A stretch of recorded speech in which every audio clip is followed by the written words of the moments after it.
ලියන මාතෘකාව සමගාමී සමීකරණ විසඳීම.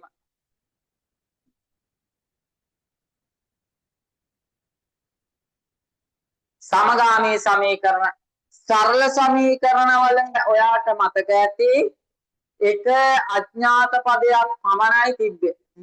සමගාමී සමීකරණ වල ඔයාට මතකයි එක අඥාත පදයක් විතරයි තිබ්බේ. සරල සමීකරණ වල එක අඥාත පදයක් පමණයි තිබ්බේ. සමගාමී සමීකරණ කියලා කියන්නේ පුතේ අඥාත පද එකකට වඩා වැඩියෙන් තියෙන ඒවා. අඥාත පද එකකට වඩා වැඩිපුර තියෙන සමීකරණ විසඳීම තමයි සමගාමී සමීකරණයට තේ ඔයාට කරන්න තියෙන්නේ. ඒකේත් ඔයාට වැඩිපුරම මේන්ලි ඔයා කරන්න ඕනේ මොකද්ද? ද්විචීය පද දෙකක් තියෙන සමගාමී සමීකරණ විසඳන එක තමයි ඔයාට කරන්න තියෙන්නේ. සමගාමී සමීකරණ වල ඔයාට තියෙන්නේ පුතේ ද්විචීය පද දෙකක් විතරක් තියෙන ඒවා. AB වෙන්න පුළුවන්, XY වෙන්න පුළුවන්, LN වෙන්න පුළුවන්. ඒ වගේ පද දෙකක් විතරක් තියෙන සමගාමී සමීකරණ විසඳන්න තමයි ඔයාට තියෙන්නේ. එතකොට සමගාමී සමීකරණ වලදී ඔයාට ද්විචීය පද දෙකක් තියෙනවා නම් පුතේ සමීකරණ යුගලයක් ඕන විසඳන්න. සමගාමී සමීකරණ වල ද්විචීය පද දෙකක් නම් තියෙන්නේ පුතේ ඒ වෙනුවෙන් ඔයාට සමීකරණ දෙකක් ගොඩනගා ගන්න ඕ දීලා තියෙනවා. ද්විචීය පද තුනක් තියෙනවා නම් සමගාමී සමීකරණ තුනක්වත් තියෙනවා. ද්විචීය පද හතරක් හොයන්න තියෙනවා නම් ඔයාට එන්නේ ඒ වුණාට එහෙම තියෙනවා නම් සමීකරණ හතරක් තියෙන්න ඕනේ. එහෙනම් දීලා තියෙන ද්විචීය පද ප්‍රමාණයට සමාන සමීකරණ ප්‍රමාණයක් අත්‍යවශ්‍යමයි ගැටලුවක් විසඳනකොට. සරල සමීකරණ වල එක අඥාතයයි. එතකොට ඒක සමීකරණේ ප්‍රමාණවත්. සමගාමී සමීකරණ වල පුතේ අඥාත පද දෙකක් තියෙනවා නම් ඒ කියන්නේ සමීකරණ දෙකක්වත් ඕන අඩුම තරමේ මේක ගොඩ දා ගන්න. එහෙනම් අපි කොහොමද සමගාමී සමීකරණ විසඳන්නේ කියන එක දැන් අපි බලමු. සමගාමී සමීකරණ විසඳද්දී පුතේ අපි සමීකරණ වලට මුලින්ම ණය කරගන්න ඕනි. ඒ කියන්නේ දැන් මතකයි ඔයා සමීකරණ විසඳලා ඇති සමහර විට පන්තිවල හරි ඉස්කෝලේ හරි කොහොම හරි විසඳලා ඇති. ඒ විසඳද්දී ඔයාට සමීකරණ වලට අංක කරා. දැන් ඔයාට නමක් දාලා තියෙනවා. ඔයාගේ ඒ නම කිව්වට පස්සේ ඕන කෙනෙක් දන්නවා. දන්න අය දන්නවා. ඔයාව හඳුනනවා ඒ නමෙන් කිව්වම ඉස්කෝලේදී. මේ එහෙනම් ඔයා සමීකරණ වලට පුතේ අංක කරලා තියෙනවා. එක සමීකරණය, දෙක සමීකරණය, තුන සමීකරණය ආදී වශයෙන් අංක කරනවා නමක් දෙනවා. එතකොට ඔය මෙතනින් පස්සේ ගැටලුව ආදායි යද්දී ඔයා අන්නේ අංක දාපෝ ඒ අංකය ඇසුරින් තමයි සමීකරණය හඳුනගන්නේ. සමීකරණේ නම් කරන්නේ සමීකරණයට අඬ ගහන්නේ ඔයා ඒ අංක කියලා. පළවෙනි සමීකරණය, දෙවෙනි සමීකරණය ආදී වශයෙන්. එතකොට මම කරන්න ඕනි ඉස්සෙල්ලාම පුතේ සමීකරණ දෙක නම් තියෙන්නේ. ඔය සමීකරණ දෙක පාවිච්චි කළා එක අඥාතයක් විතරක් ඉතිරි කරගන්න try කරනවා, හදාගන්න බලනවා. අඥාත පද දෙකක් තියෙන සමීකරණ දෙකක් තියෙනවා. ඔය සමීකරණ දෙක පාවිච්චි කළා ඔයා බලනවා පුතේ කොහොමද මම මේ දෙකෙන් එක අඥාතයක් විතරක් ඉතිරි කරගන්නේ, හදාගන්නේ කියලා. හරි. අන්න ඒකට අර අඥාතවල පුතේ සංගුණක සමාන වෙලා තියෙන්න ඕන. එහෙම උනේ නැත්තම් සංගුණක සමාන කර ගැනීම හරි කරන්න ඕන. හරි. එහෙනම් අපි ඒවා කොහොමද ගොඩ දාගන්නේ කියලා ගැටලුවක් ඇසුරින්ම පැහැදිලිව තේරුම් ගන්න බලමු. ඔන්න පුතේ 3x ධන y සමානයි 5යි කියලා ගමු. 3x ධන y සමානයි 5යි කියලා ගමු. 4x ඍණ y සමානයි 7යි කියලා ගමු. පළවෙනි සමීකරණය, දෙවෙනි සමීකරණය මම ඔයාලට කිව්වා සමීකරණ වලට නමක් දෙන්න ඕන. සමීකරණය හඳුන ගන්න නම් සමීකරණ වලට නමක් දෙන්න ඕන. මේ සමීකරණය මට අඳුර ගන්න. සමීකරණය අඳුර ගන්න මම සමීකරණයට නමක් දෙනවා.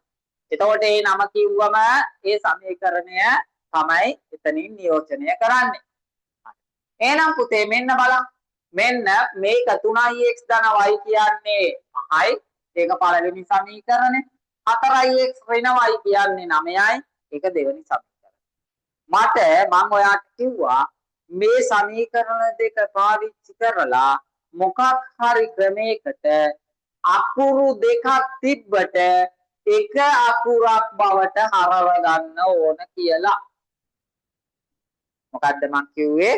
අක්ෂර දෙකක් ද්විජීය පද දෙකක් තියෙනකොට ඒ පද දෙක එක ද්විජීය පදයක් කරගන්න ඕන. ඒකට පාවිච්චි කරන්න පුළුවන් පුතේ සංගුණක සමාන කෙනෙක් ඉන්නවා නම් බලන්න x ගේ සංගුණක කීයේ 3යි. y ගේ සංගුණකේ ඒ කියන්නේ y ගේ ළඟ තියෙන ඉලක්කම 1යි. මේකේ x ගේ සංගුණකේ 4. මේකේ y ගේ සංගුණකේ ඍණ 1යි. තේරෙනව නේද පුතේ? මෙතනත් එක මෙතනත් එක තියෙන්නේ. එහෙනම් y ගේ සංගුණක සමානයි නේද? ඔව් සංගුණක සමානයි. දැන් සංගුණක සමාන වුණාම අපි බලනවා පුතේ 1යි 2යි සමීකරණ දෙක එකතු කරලා අඥාතයක් නැති වෙනවද? අඩු කරාම අඥාතයක් නැති වෙනවද කියලා. කල්පනා කරාම පුතේ මේ ධන 1යි වයිනේ. මේ ඍණ 1යි වයිනේ. නම් ධන 1යි ඍණ 1යි නැති වෙන්නේ මොනවා කරාමද? ධන 1කුයි ඍණ 1කුයි නැති වෙන්න නම් ඒ දෙන්න එකතු වෙන්න ඕන. ධන 1කුයි ඍණ 1කුයි නැති වෙන්න නම් පුතේ ඒ දෙන්න එකතු වෙන්න ඕන. එහෙනම් මතක තියාගන්න ධන සහ ඍණ සංගුණක සමාන දෙන්නේ තිබ්බොත් ඒ සමීකරණ දෙක එකතු කරලායි අපි ඒ එක අඥාතයක් නැති කරන්නේ. එහෙනම් මම පළවෙනි සමීකරණයට දෙක එකතු කරනවා කියලා ලියනවා. මේක ලියන්න ඕනේ. කරන කතාව ලියන්න ඕනේ, කරන දේ ලියන්න ඕනේ. මම මෙයාට නමක් දුන්න 1 කියලා, මේකට නමක් දුන්න 2 කියලා මේ දෙන්න එකතු කරනවා. දැන් එකතු කරන්න.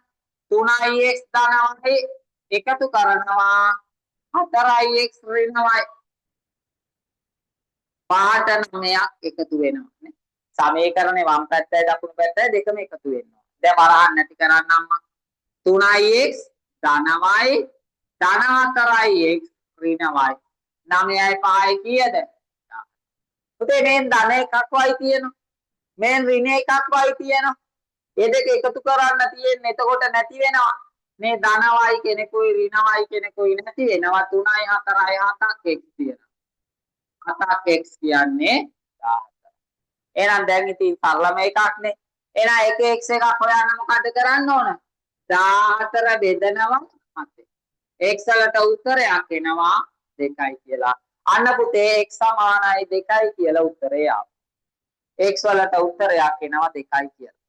x ලාගිය 2.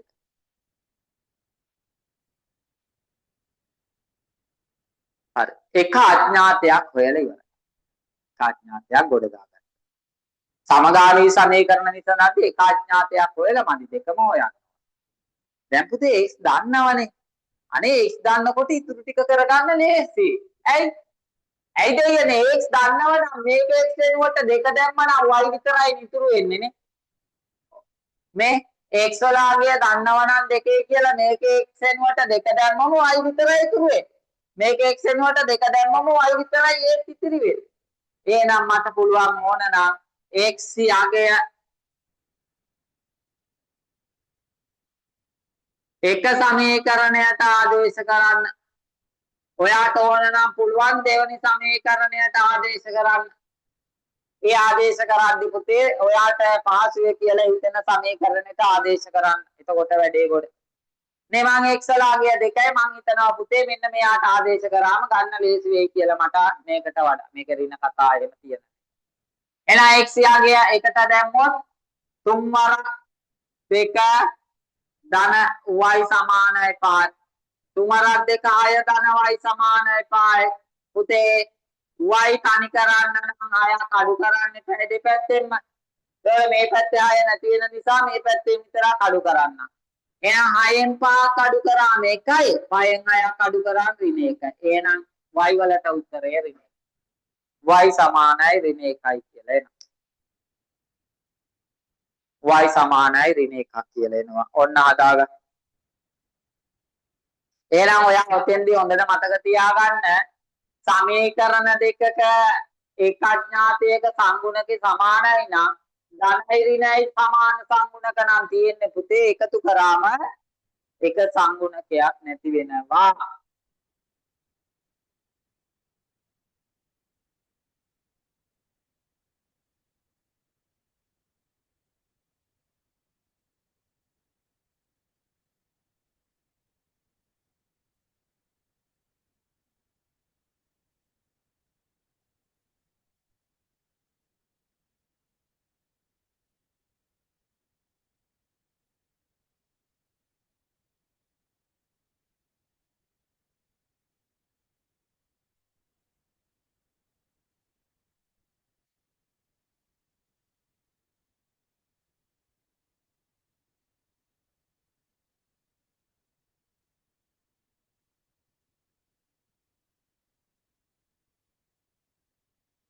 මෙන්න දෙවෙනි සමීකරණ 3x ධන 2y සමානයි 4යි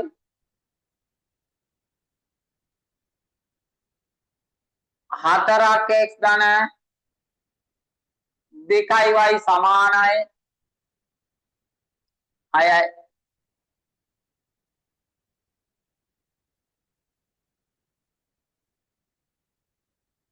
හදමු බලන්න. ඒකෙත් සංගුණකේ සමාන එකක් තියෙන්නේ. y වල සංගුණකය ධන 2යි. දෙවනි සමීකරණේ y වල සංගුණකයත් ධන 2යි.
දැන් ගොඩක් වෙලා දුන්නා. අපි බලමු මේක හදන විදිය.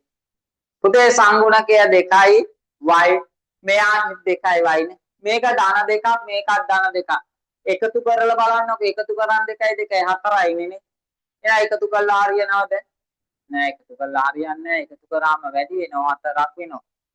එහෙනම් මොකද කරන්නේ? අඩු කරන්න වෙනවා.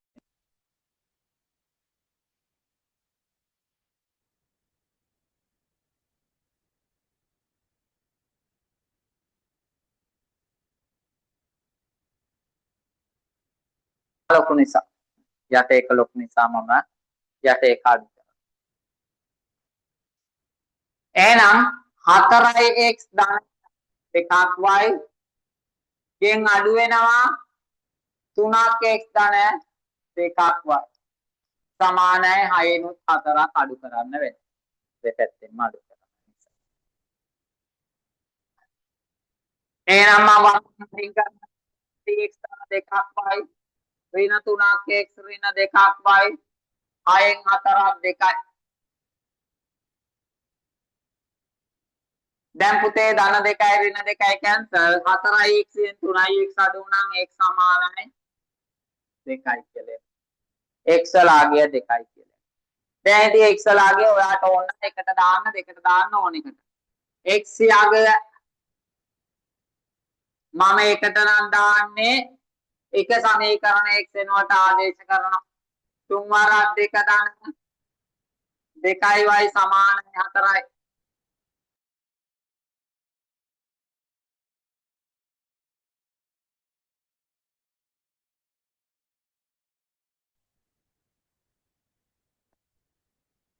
හය ධන 2y සමානයි 4යි.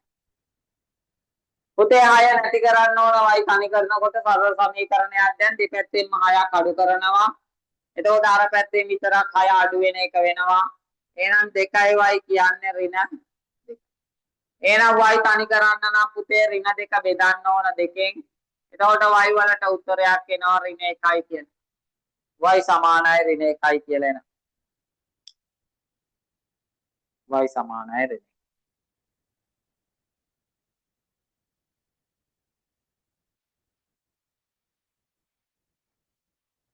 හරි.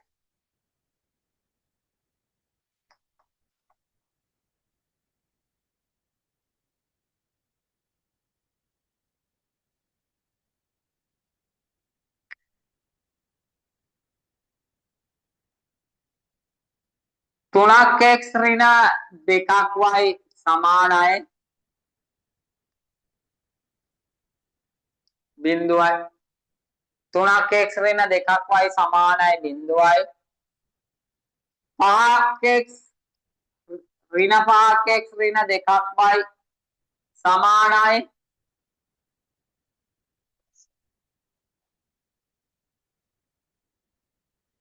16යි. මේක පළවෙනි සමීකරණය මේක දෙවෙනි සමීකරණය කියලා දාගමු අපි. හරි විසඳමු බලන්න. විසඳමු බලන්න.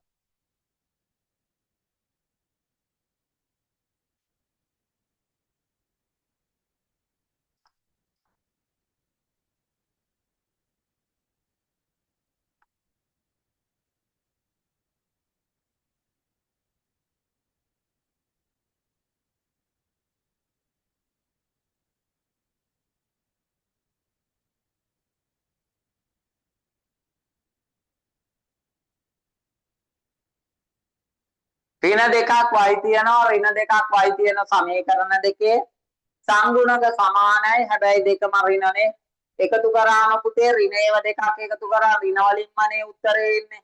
එතකොට බිඳුවක් වෙන්නේ නැහැ නේ. එහෙනම් එකතු කරලා හරියනවද? නැහැ. එහෙනම් අඩු කරන්න ඕනේ. ඒ පාඩකෙන් දෙවෙනි එක අඩු කරන්න. 3x ඍණ 2y වරහන් දාලා අඩු කරන්න. ඍණ 5x ඍණ 2y සමානයි බිඳුවෙන් අඩු වෙනවා 16ක්. බිඳුවෙන් 16ක් අඩු වෙනවා. පළවෙනි එකෙන් දෙවෙනි එක අඩු වෙන නිසා. මම වරහන් අයින් කරන්න. 3x ඍණ 2y x ධන 2y සමානයි ඍණ 16යි. මේ බිඳුවෙන් 16ක් වෙන 16. මේ ලකුණ නම් හොඳට කල්පනා කරන්න ඕන පුතේ. ඍණ වරක් ඍණ 5 කියන්නේ ධන 5. ඍණ වරක් ඍණ 5 කියන්නේ ධන 5. ඍණ වරක් ඍණ 2 කියන්නේ ධන 2ක්මයි. අන්න බලන්නකො ඍණ 2ක්මයි නොයි ධන 2ක්මයි නොයි කැන්සල් වෙන ලක්ෂණ. දැන් මොකද්ද වෙන්නේ? 3යි 5යි 8ක් තියෙනවා x ඒවා. එහෙනම් 8ක් x සමාන ඍණ 16යි. පුතේ x තනි කරන්න නම් දෙපැත්තම 8ෙන් බෙදාගත්තා නම් වැඩේ හරි. එහෙනම් x තනි වෙනවා ඍණ 16 බෙදුවම 8ෙන් x වලට උත්තරයක් එනවා ඍණ 2යි කියලා. x වලට උත්තරයක් එනවා ඍණ 2යි කියලා. දැන් x වලගේ ඔයාට ඕන එකට ආදේශ කරා. x යගේ එකට හරි දෙකට හරි ඕන එකකට x යගය එකට ආදේශ කරන්න. එතකොට 3 ඍණ 2 සමානයි ඍණ 2ක් y සමානයි බිඳුවයි. 3 ඍණ 2 කීයද? 3 ඍණ 2 ඍණ 2ක් y සමානයි බිඳුවයි. y තනි කරන්න ඕන නිසා පුතේ ඍණාය ධනායකින් රිප්ලේස් කරනවා. එහෙනම් ඍණ 2ක් y ඉතුරු වෙනවා. මේ පැත්තට 6ක් එකතු වෙනවා. මේ පැත්තට 6 එකතු වුණා කැපෙන නිසා මේ පැත්තේ ලිව්වේ නෑ මම. දැන් පුතේ y තනි කරන්න නම් 0.6 බෙදන්න ඕන ඍණ 2කින්. y වලට උත්තරයක් එනවා ඍණ 3යි කියලා. y වලට උත්තරයක් එනවා ඍණ 3යි කියලා. එහෙනම් x වලගේ ඍණ 2යි y වලගේ ඍණ 3යි. ඔන්න ඔය විදියට සමීකරණ දෙක අඩු කළත් අපිට සංගුණක නැති කරගන්න පුළුවන්. සමීකරණ දෙක අඩු කළා සංගුණක සමාන කරන්න පුළුවන්.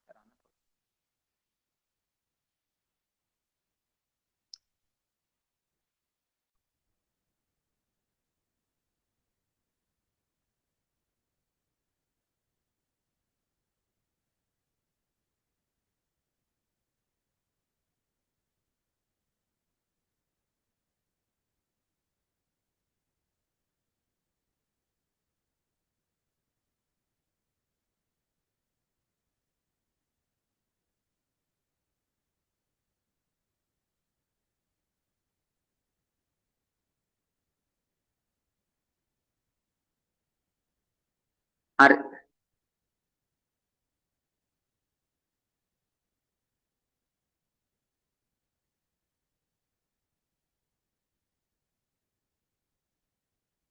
අපි දීලා තියෙන ටියුට් එකෙනුත් ගානක් හදමු.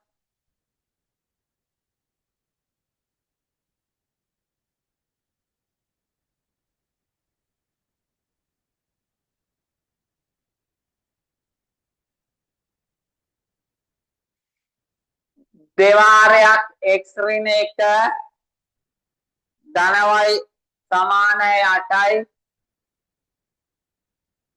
3ක් x ඍණ 2ක් y සමානයි 5යි. ඔන්න සමීකරණ දෙකක් දීලා තියෙනවා. සමගාමී සමීකරණ යුගලයක් විසඳන්න තියෙනවා.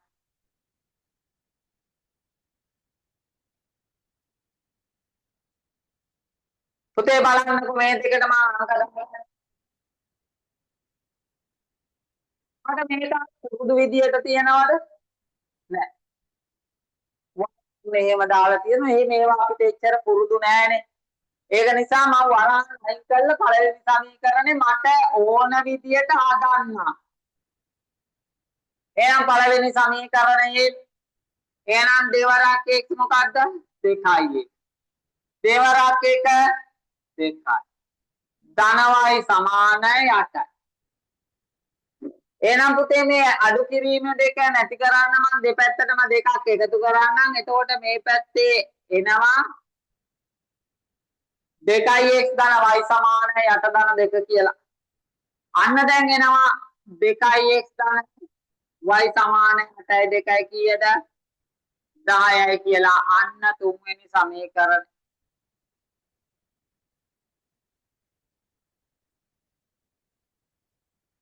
අන්න තුන්වෙනි සමීකරණ. බලන්න පුතේ මම දැන් පළවෙනි එක වෙනස් කරගත්තා. ඒක නිසා මට පළවෙනි එකෙන් දැන් ඕන වෙනවද ඕනකමක් තියනවද දැන්? නෑ. පළවෙනි එක තමයි මේ තුන්වෙනි එක බවට වෙනස් කරේ. දැන් බලන්නකො 2යි 3යි ගැන විතරයි මට දැන් හිතන්න වෙන්නේ. බලන්න පුතේ දෙවෙනි සමීකරණ x ගේ සංගුණකය 3. තුන්වෙනි සමීකරණ x ගේ සංගුණකය 2. සමානයිද? නෑ. එහෙනම් සමාන නැත්නම් පුතේ ඒකේ x අයින් කරන්න පුළුවන් අඩු කරලා එකතු කරලා බෑ. අඩු කරලා එකතු කරලා බෑ. දැන් බලන්න y ගේ සංගුණකය. y ගේ සංගුණකය පුතේ මෙයාගේ ඍණ 2 මෙයාගේ y ගේ සංගුණකය ධන 1. y ගේ සංගුණකයත් සමානයිද? එහෙනම් එකතු කරලා අඩු කරලා y අයින් කරන්න පුළුවන්ද? බෑ. එහෙනම් දැන් මට x වත් අයින් කරන්න බෑ y වත් අයින් කරන්න බෑ ඔය තියෙන විදිහටනේ. දැන් මම කල්පනා කරනවා පුතේ මෙතන ඍණ 2 නිසා මේ 1 2 වුණා නම් හරි නේද? මෙතන මේ 1 තියෙන ඉලක්කම මෙතන 1 තියෙනවනේ. මේ තියෙන එකේ ඉලක්කම 2 වුණා නම් හරි නේද? එහෙම වුණා නම් පුතේ සංගුණකේ සමානයි y වලනේ. එහෙනම් මම බලනවා පුතේ තුන්වෙනි සමීකරණේ මේ 1 තියෙන එක 2 කරගන්න. ඔයාට මතක ඇති ප්‍රත්‍යක්ෂවලදී 9 දී උගන්වනවා සමීකරණයක දෙපැත්තම එකම සංඛ්‍යාවෙන් ගුණ කරාට සමීකරණයට වෙනසක් වෙන්නේ නැහැ කියලා. සමීකරණයක දෙපැත්තම එකම සංඛ්‍යාවෙන් ගුණ කරාට සමීකරණේ වෙනසක් වෙන්නේ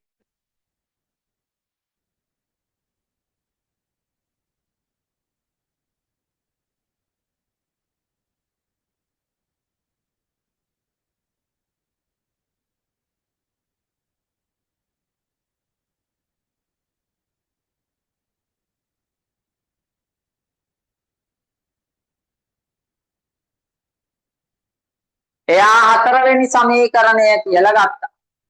තේරුණාද මං කරපු වැඩේ? එහෙනම් මට දැන් පුතේ පළවෙනි එකෙන් ඇති වැඩකුත් නැහැ. තුන්වෙනි එකෙන් වැඩකුත් නැහැ. ඇයි ඒ?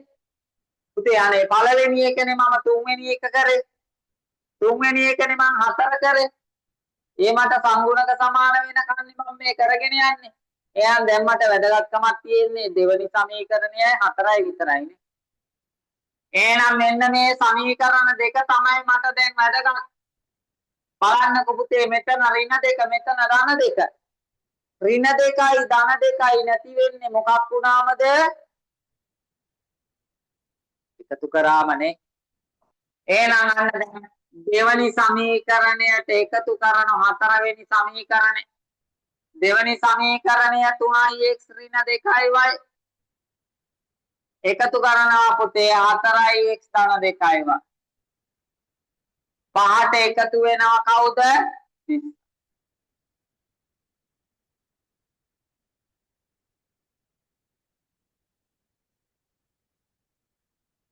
දැන් වරහන් අයින් කරනවා 3x ඍණ 2y ධන 4x ධන 2y 20යි 5යි 25යි.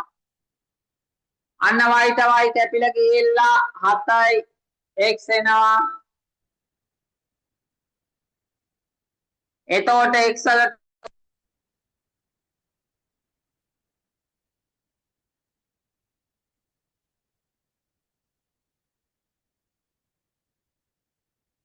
උත්තරයක් 25 බෙදීම 7යි කියලා. දැන් ඔය x ලාගේ ඔයාට ඕන එකකට ආදේශ කරා. x ලාගේ මම තුන්වෙනි එකට ආදේශ කරනවා. x අගය 3ට ආදේශ කරනවා. ඇයි මං 1 2 4 ඔක්කොම තියෙද්දි 3ට ආදේශ කරේ? තුන්වෙනි සමීකරණය පුතේ චූටි පුංචි. එතකොට පුංචි සමීකරණ වලින් හරි උත්තර ගන්න ලේසි. එහෙනම් මම තුන්වෙනි එක මෙන්න x වෙනුවට දානවා කවුද? 25 බෙදීම 7යි. සමාන 10යි. එහෙනම් 25 ඒව දෙක 50. 50 බෙදීම 7 ධනවයි සමානයි 10යි. දැන් මොකද්ද කරන්නේ? 50 බෙදීම 7 අඩු කරනවා පුතේ දෙපැත්තෙන්. එහෙනම් y සමානයි 10න් අඩු කරනවා 50 බෙදීම 7. පොදු හරය ගත්තොත් 7 70න් 50 අඩු වෙනවා 7 පොදු හරය ගත්තොත් y වලට උත්තරයක් එනවා 20 බෙදීම 7යි කියලා. y වලට උත්තරයක් එනවා 20 බෙදීම 7යි කියලා. y වලට උත්තරයක් එනවා 20 බෙදීම 7. එහෙනම් ඔන්න x වලටයි y වලටයි ওই විදිහට උත්තර දෙකක් ගන්න පුළුවන්. ගාන හරිද මන්ද? ක්‍රමවේදය ඕක. ගාන වර්ධින්න පුළුවන් සමහරට මේ x ලාගය දැන් ඔයා ආදේශ කරේ 3ටනේ. මම 2ට ආදේශ කරා වෙන උත්තරයක් එනවද කියලා දන්නේ නැහැ. ඕනනම් ආදේශ කරලා බලමු. 25 වරක් 3 75යි. 40යි 35යි 35 න් බෙදුවම 5 හරි හරි අවුලක් නැහැ. ගානේ වැරද්දක් නැහැ. ගානේ වැරද්දක්.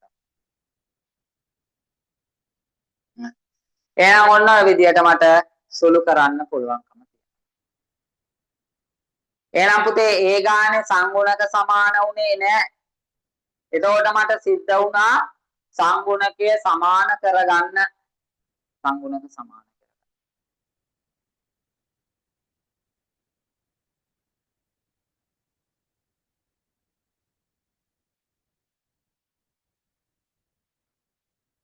සංගුණකය සමාන කරගන්න උනා.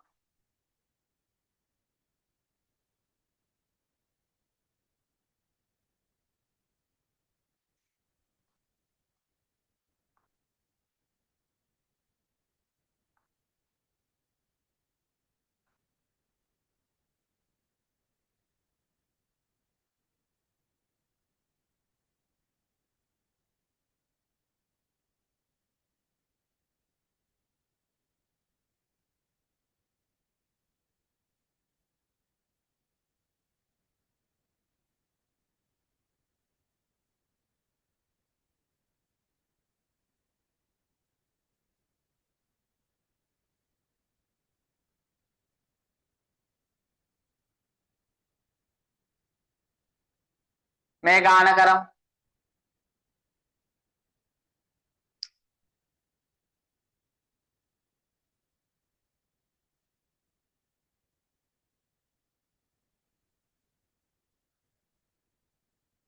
ඒකෙත් සංගුණක සමාන නැති එකක්.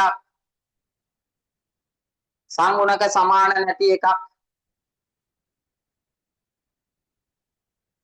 බලමු කොහොමද කරගන්නේ කියලා. මට එක සමීකරණයක් විතරක් ගුණ කරලා සමාන තැනකට ගන්නත් බෑ. එක සමීකරණයක් විතරක් ගුණ කරලා සමයන තැනකට ගන්න ලීසි නැහැ. පුළුවන් භාග සංඛ්‍යා වලින් එහෙම ගුණ කරලා ගන්න පුළුවන්. ඒක සංකීර්ණ නැහැ නේ ටිකක්. හරි. එහෙම නැතු. බලන්නකො පුතේ මේකේ x ගේ සංගුණකේ 3. මෙයාගේ x ගේ සංගුණකේ 5. 3 මොකකින්වත් ගුණ කරලා 5 කරන්නත් බෑ. 5 මොකකින්වත් ගුණ කරලා 3 කරන්නත් බෑ. පූර්ණ සංඛ්‍යා වලින් භාග සංඛ්‍යා වලින් ගුණ කරලා කරගන්න පුළුවන්. ඒක සංකීර්ණයි. හැබැයි මට 3 15 කරන්නත් පුළුවන්. 5 15 කරන්නත් පුළුවන්. එහෙනම් පළවෙනි සමීකරණේ 5ෙන් ගුණ කරාම මෙයා 15 වෙනවා. දෙවෙනි සමීකරණේ 3ෙන් ගුණ කරාම මේ පහත් 15 වෙනවා. නැත්තම් y ගේ සංගුණකේ 4 12 කරගන්න පුළුවන් මට. කොහමද? පළවෙනි සමීකරණේ 3ෙන් ගුණ කරා නම් 4 12 වෙනවා. දෙවෙනි සමීකරණේ 4ෙන් ගුණ කරා නම් 3ක් 12 වෙනවා. එහෙනම් පුතේ මේ වගේ ගානකදී මට මොකද්ද කරන්න වෙන්නේ?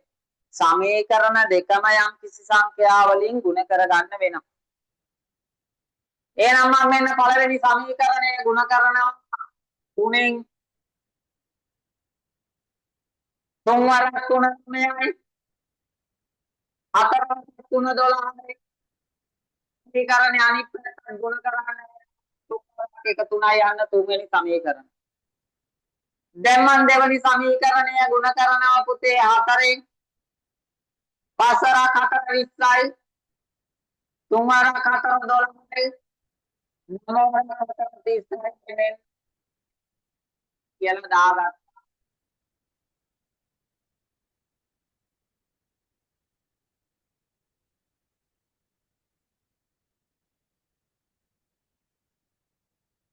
දැන් y ගේ සංගුණකේ 12 සමීකරණ දෙකේම y ගේ සංගුණකේ 12. කල්පනා කරලා බලන්න. පුතේ ධන 12 දෙකේම ධන 12 නේ එකතු කළා හරියනවද y අයින් කරන්න? නෑ. ධන 12යි ධන 12 එකතු කරාම 24 නේ. එකතු කළා හරියන්නේ නෑ. එහෙනම් මොකද කරන්නේ? අඩු කරන්න. එහෙනම් පුතේ මම 4ෙන් 3 හරි 3ෙන් 4 හරි අඩු කරන්න. 3ෙන් 4 අඩු.